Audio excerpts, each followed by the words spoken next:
Christ the King Sunday. I would like some help thinking about some of the characteristics of kings. What are some of the characteristics that a king has traditionally? Gold. Gold! Now you're gold back there? That's good, right? Or old. Or old, okay, well, old and gold. Rich, they're certainly rich, right? Sumptuous clothes, fancy things, lots of servants. Great. John? Power. Powerful, right? Rulers, that's great. Where do they sit to do their ruling? On a throne, right? They have a throne. And the throne is up on a high dais, right? It's up on seats where everybody can see them. And what do they wear on their head? What does a king wear? They have a crown, right? That's great. What other characteristics are there for a king? I like that. It's a ruler, it's a leader, it's a man, it's a king, it's not a queen, right? For better or for worse, folks, I'm not saying we can't have queens as rulers. Right, yeah. What else? You can be a judge. A judge. They sit in judgment, historically, right? They sit and people bring them their problems, their disagreements, and the king would make a judgment, one way or another. That's great. What about their ancestry? Is that important typically for a king? Right? How so? How does that matter? Why does that matter for a king?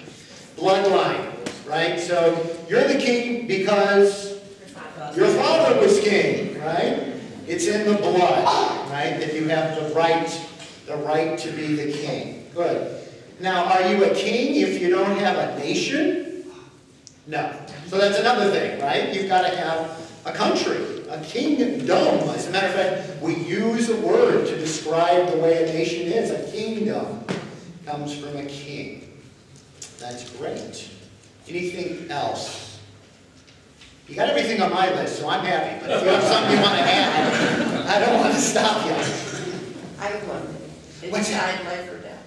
They decide life or death. That's right. So that their judgments aren't just simply minor things. This isn't traffic court, right? When you come, it might be when you come to the king, but it really is serious. Kevin, yes. You probably had an army with it. I had an army. Your kingdom and your reign. So they have power.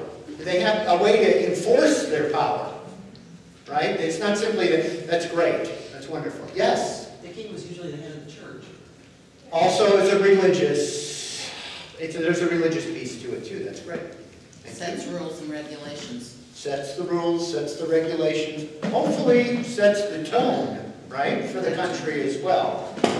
Tone can be good or bad, right?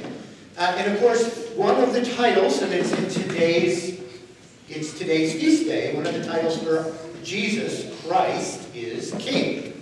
And that's a very old term. You've heard it today, as a matter of fact, in the gospel, right? They nailed over Jesus, King of the Jews. Pilate asked him just before this, are you the King of the Jews?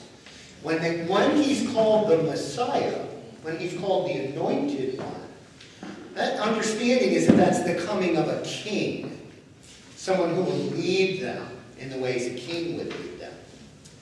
But the celebration of Christ the King as a day in the church is not old at all. I mean, Easter goes right back to the beginning, right? Christmas, right back to the beginning. Christ the King is a holiday, a church holiday, that only goes back to 1925. And it goes back to 1925 because the Pope at that time looked around in the world. And what did he see? He saw the rise in the roaring 20s, 1925, of materialism and secularism as its own God, as its own nation. He saw the beginnings of fascism in Germany and Spain and Italy. And the men who led those who were declaring themselves rulers and, in a manner of speaking, kings. And he looked at the Soviet Union and he saw communism. Again, another ruler, another setting of a tone that the Pope was concerned about. And so he established Christ the King, Christ the ruler, as a way to remind us, and in opposition to these claims of totalitarian ideologies that would separate us, that would ask us to choose them over each other, and to follow the kind of rulers that we heard about in our first reading from Jeremiah. Did you hear that? First came the shepherds who scattered the flock, who separate the flock. That was still happening in 1925 when he looked around and saw what materialism and secularism and totalitarianism, that's right, Mike, were doing to the world, and wanted to remind everyone that there is another kingdom. There is another king. And Jesus, of course, was born and lived in a time that was no less politically tumultuous or ideologically dangerous than today, or 1925, or any of those times. But does he look anything like the kind of king you would expect? The kind of king we have just described? No. His ancestry, son of God or son of a woman who doesn't have a husband? Right? What about his background? I mean, a simple carpenter and an itinerant preacher? Is he rich? Everything he owns he carries on his body. He shares a common purse with a bunch of other nobodies, right down to the worn-out sandals he kept on his feet. And what kind of followers does he have? Tax collectors, women of ill repute, outsiders, those who are ill, fishermen, the poor, lepers. What kind of army is that, Kevin, to enforce your rules? Right? And in the end, when we get to the story that is our gospel lesson, who is even there for him to lead? If you remember in the story, they all, except a few women and maybe John, abandoned him. When he's on the hill at Golgotha, the place of the skull, as our gospel reading began, which is, in case you've ever thought about it in a romantic way, a dump. Literally, it's where they took the trash, including people, outside the city on a muddy hilltop. That's where he's left alone and abandoned. What kind of king is this? And in our gospel story, we witness his coronation, the most peculiar coronation for a king ever in the history of the world. What does his crown look like, friends? Thorns. How is it placed on his head? Driven down, blood running down his head.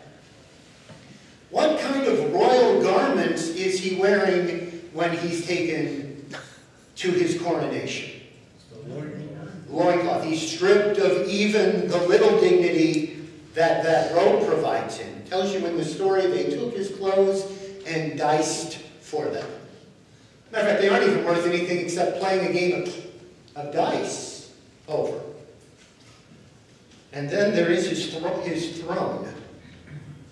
His throne is a cross.